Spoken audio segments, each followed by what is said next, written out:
الحمدللہ وحدہ لا شریک لہ والصلاۃ والسلام علی من لا نبی بعد۔ پارہ نمبر 27 سورہ ذاریات چل رہی ہے۔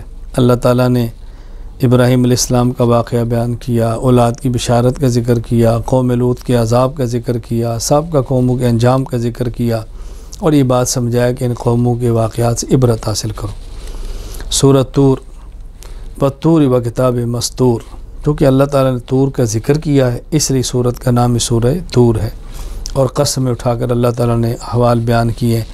قیامت کے کچھ احوال، آسمان پھٹ جائے گا، پہاڑ اڑ جائیں گے، پھر عذاب اور ثواب کا ذکر فرمایا۔ آگے مشرکین مشرکین کا ذکر کیا کہ پیغمبر پاک کو کبھی کاہن کہتے، نجومی ہے، کبھی مجنون کہتے، الیاذ باللہ پاگل ہیں۔ اللہ تعالیٰ فرمائے نہیں، ایسی بات نہیں ہے میرے پیغمبر، آپ تو داعی ہیں اور دائیوں کو ایسی باتیں سننی پڑتی ہیں۔ پھر مشرکین اللہ تعالیٰ کے لیے فرشتوں کو بیٹیاں ثابت کرتے، اس کا رد کیا ہے کہ یہ کیسے ہو سکتا ہے کہ اللہ تعالیٰ کے لیے اولاد ہو، اللہ تو اولاد سے پاک ہے، تم اپنے لیے بیٹیاں پسند نہیں کرتے، اللہ کے لیے بیٹیاں چنتے ہو، کوئی عقل سے کام لو۔ آخر میں اپنے پیغمبر کو فرمایا میرے نبی آپ بے فکر رہیں، غمزدہ نہ ہوں، فإنک بأعیننا، آپ ہماری نگرانی میں ہیں، ہم آپ کی حفاظت کرنے والے ہیں، آپ دعوت دیں، باقی بالآخر انجام بد اس کا ہے جو آپ کی بات نہیں مانتا۔ سورۃ النجم والنجم اذا ہوا، النجم ستارہ، چونکہ سورت کا آغاز ہی النجم کے لفظ سے، اس لیے سورت کا نام سورۃ النجم ہے۔ رسول اکرم صلی اللہ علیہ وسلم کی صداقت، عظمت کو بیان فرمایا۔ اللہ اکبر، بتایا کہ پیغمبر سچ بولتے ہیں، پیغمبر سچ سوچتے ہیں، نبی ہمیشہ وحی سے بات فرماتے ہیں۔ پھر معجزہ معراج والا ذکر کیا، اللہ تعالیٰ نے معراج کے لے گئے، پیغمبر کو نشانیاں دکھائیں، کیا کچھ دکھایا وہ اللہ کے رسول جانتے ہیں، اس کا ذکر فرمایا۔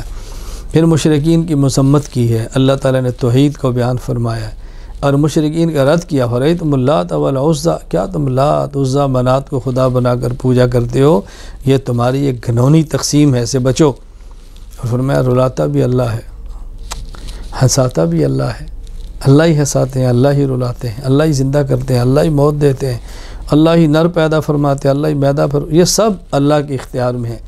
اس لیے شرک مت کرو، مشرک مت بنو، اللہ تعالیٰ کی عبادت کرو، اللہ کو سجدہ کرو، اللہ کے سامنے گڑ گڑاؤ، اللہ ہی سے مانگو، اللہ ہی کے سامنے جھکا کرو۔ سورۃ القمر اقتربت الساعۃ وانشق القمر، چاند، چونکہ القمر کا ذکر ہے، اس سورت کا نام سورۃ القمر ہے۔ اللہ تعالیٰ نے مومنین کے لیے بشارتیں دی ہیں، مشرکین کے لیے وعیدیں سنائی ہیں، مومن کے اچھے انجام کو ذکر کیا ہے، مشرکین کے انجام بد کو ذکر کیا ہے۔ پھر نوح علیہ السلام کی قوم کا ذکر کیا، قوم عاد کا ذکر کیا، قوم سمود کا ذکر کیا، یہ بتانے کے لیے کہ ان کے انجام کو دیکھو، سے عبرت حاصل کرو۔ وَلَقَدْ يَسَّرْنَا الْقُرْآنَ لِلذِّكْرِ فَهَلْ مِن مُدَّكِرٍ، فرمایا قرآن آسان ہے اس شخص کے لیے جو نصیحت حاصل کرنا چاہے۔ یہ بات اچھی طرح سمجھ لیں، عقائد، احکام، معاشرت اور اخلاقیات، عبادات، معاملات جو قرآن کریم نے بیان فرمایا ہے، کوئی شخص سمجھنا چاہے تو آسان ہے۔ اس کا معنی یہ نہیں کہ اتنا آسان ہے کہ کسی سمجھنے کی ضرورت ہی نہیں ہے، سمجھنا تو استاد سے ہے، لیکن آپ سمجھنا چاہیں گے تو سمجھ لیں گے، اتنا مشکل نہیں کہ آپ سمجھ نہ پائیں۔ اس لیے قرآن کریم علماء سے پڑھیں، علماء سے سمجھیں، علماء سے سیکھیں اور اس پر عمل کی کوشش کرنی چاہیے۔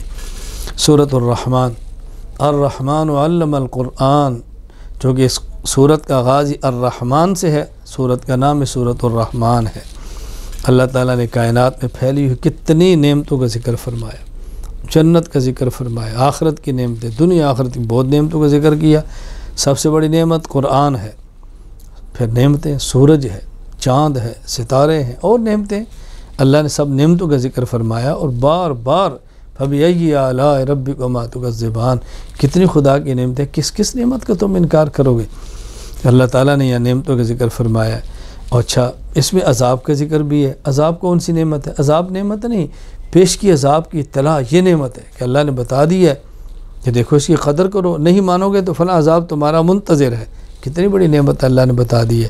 اللہ تعالیٰ نے ایمان والوں کے لیے باغات کا ذکر کیا ہے، سبحان اللہ، چشموں کا ذکر کیا ہے، جنت کی حوروں کا ذکر کیا ہے۔ اللہ نے پھر حوروں کے اوصاف بیان فرمائے ہیں۔ مقصد کیا ہے کہ مومن کی توجہ ان نعمتوں کی طرف ہو اور دنیا کی گندی چیزوں سے اپنی جان چھڑائے اور آخرت کی صاف نعمتوں کو حاصل کرنے کی کوشش کرے۔ اور اہم ترین بات یہ سمجھائی ہے کہ دیکھو کل من علیہ فان، ہم میں سے ہر کسی نے فنا ہونا ہے، ایک اللہ کی ذات نے باقی رہنا ہے۔ اور ایک اور مقام پر سمجھایا ہے ما عندکم ینفد وما عند اللہ باق، تم نے بھی ہلاک ہونا ہے، جو تمہارے پاس ہے ان چیزوں نے بھی ختم ہو جانا ہے، اللہ نے بھی باقی رہنا ہے، اور جو نیک اعمال کر کے اللہ کیا بھیجو گے وہ اعمال بھی باقی رہیں گے۔ اس لیے اعمال بد سے بچیں اور نیک اعمال ہم جمع کرنے کی کوشش کریں، یہی ہمارا اصل سرمایہ ہے، یہی ہماری اصل جمع پونجی ہے۔ دنیا کی زندگی بہت فانی ہے، آخرت کی تیاری کرنی چاہیے۔ اللہ مجھے اور آپ سب کو جنت کی نعمتیں عطا فرمائے۔ سورۃ الواقعہ، اذا وقعت الواقعہ، واقعہ کا معنی ہونے والی چیز، قیامت نے ہو کر رہنا ہے، اس لیے اس کو الواقعہ کہتے ہیں۔ تو چونکہ سورت میں سورۃ الواقعہ کا ذکر ہے، سورت کا نام ہی سورۃ الواقعہ ہے۔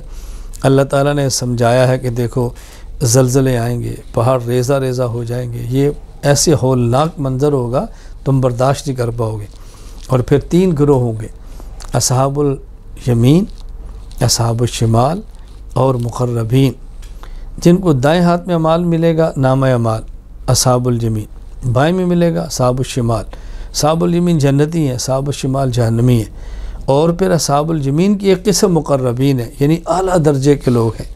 اللہ تعالیٰ نے دونوں کی نعمتوں کا بھی الگ ذکر فرمایا ہے۔ اصحاب الیمین کی نعمتیں یہ بھی صدر مخضود و طلح منضود و ظل ممدود، کہ ان کے لیے بیری کے درخت ہے، وہ جنت کی بیری ہے، اپنی اللہ کی شان جیسے ایسے اس بیری کی شان ہوگی، طے بطے کیلے ہیں، پھل ہیں۔ اور مقربین کے لیے پھر ان سے بڑی نعمتوں کا ذکر فرمایا ہے۔ اللہ تعالیٰ ہمیں مقربین میں شامل فرمائے۔ اللہ کریم ہے، آدمی کو اللہ کی شان کے مطابق ہی اللہ سے مانگنا چاہیے۔ پھر اللہ تعالیٰ نے آفاقی دلائل بیان فرمائے، اللہ بارش برساتے ہیں، درختوں سے، تر درخت سے اللہ تعالیٰ سبز درخت سے آگ نکال دیتے ہیں، اولاد دیتے ہیں، اللہ تعالیٰ پانی تمہیں دیتے ہیں اور میٹھا پانی دیتے ہیں۔ خدا کی نعمتیں دیکھو، ان نعمتوں کو دیکھ کر اللہ کو یاد کرو۔ اور پھر ایک یہ مسئلہ بیان فرمایا ہے، لا یمس الا المطہرون، قرآن کریم کو ہاتھ لگانے کے لیے پاک ہونا ضروری ہے۔ یہ بات اچھی طرح سمجھ لیں، حالت جنابت میں یا عورت کو ماہواری کی حالت ہو، نفاس کی حالت ہو، ان حالتوں میں قرآن پڑھنا بھی جائز نہیں، چھونا بھی جائز نہیں۔ ہاں البتہ جنابت کی حالت نہ ہو، صرف وضو نہ ہو تو قرآن کریم کو پڑھنا تو جائز ہے، لیکن قرآن کریم کو چھونا اب بھی جائز نہیں، الا یہ قرآن کریم کو ایسے غلاف کے اندر ہو کہ جو الگ ہو سکتا ہو تو پھر آپ قرآن کریم کو پکڑ لیں بغیر وضو کے، ویسے جائز نہیں ہے۔ قرآن کریم کو ہاتھ نہیں لگانا چاہیے بغیر وضو کے، طہارت کا خیال کرنا بے حد ضروری ہے۔ سورۃ الحدید، اس سورت میں چونکہ الحدید کا ذکر ہے، لوہا وانزلنا الحدید، اس لیے سورت کا نام ہی سورۃ الحدید ہے۔ اللہ تعالیٰ نے اس میں ترغیب دی اللہ کے راستے میں خرچ کرنے کی بہت زیادہ۔ پھر یہ بیان فرمایا کہ فتح مکہ سے پہلے جو مسلمان تھے اور فتح مکہ کے بعد والے برابر نہیں ہیں، فتح مکہ سے پہلے والے مسلمان وہ افضل ہیں ان سے جو فتح مکہ کے بعد اسلام قبول کیا ہے۔ افضل ترین بدر والے ہیں بے شک، افضل ترین مہاجرین ہیں، پھر افضل ترین مکہ فتح ہونے سے پہلے والے ہیں، یوں تقسیم ہے۔ تو اللہ تعالیٰ ہم سب کو بات سمجھنے کی توفیق عطا فرمائے۔ پھر اللہ تعالیٰ نے یہاں فرمایا کہ یہود و نصارہ کی طرح تمہارے دل سخت نہیں ہونے چاہیے، تمہارے دل نرم ہونے چاہیے، جو ایمان والوں کی شان ہے۔ اور دنیا کی حقیقت بتائیے کہ دنیا کیا ہے۔ اعلم انما الحیات الدنیا لعب ولہو وزینہ وتفاخر بینکم وتکاثر فی الاموال والاولاد، یہ پہلے کھیل ہے، آدمی اب دنیا میں مست ہے، دائیں بائیں کو نہیں دیکھتا، پھر تھوڑا بڑا ہوتا ہے تماشا ہے اور دائیں بائیں کو دیکھتا ہے۔ پھر فرمایا کہ زینت ہے، اپنی فکر پڑ جاتی ہے۔ اس کے بعد فرمایا کہ فخر ہے، کبر ہے، جوانی ہے، اس کے بعد بڑھاپا ہے، میرا مال کتنا ہے، میری اولاد کتنی ہے، یہی فکریں پڑی ہوتی ہیں، اپنی ذات کی فکر بھی نہیں رہتی، نہ کھیل سے غرض، نہ تماشے سے غرض، نہ جوانی کے جنون رہ جاتے ہیں، بس حرص۔ فرمایا یہ ایک دنیا کی حقیقت ہے، اس کے بعد یا جنت ہے یا جہنم ہے، تم جنت کی فکر کرو اور جہنم سے بچو۔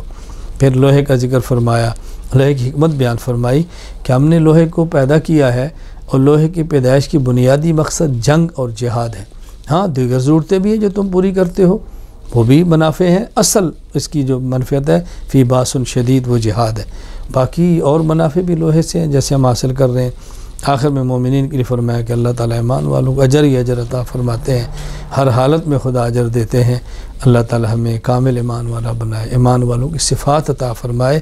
وآخر دعوانا الحمد للہ رب العالمین۔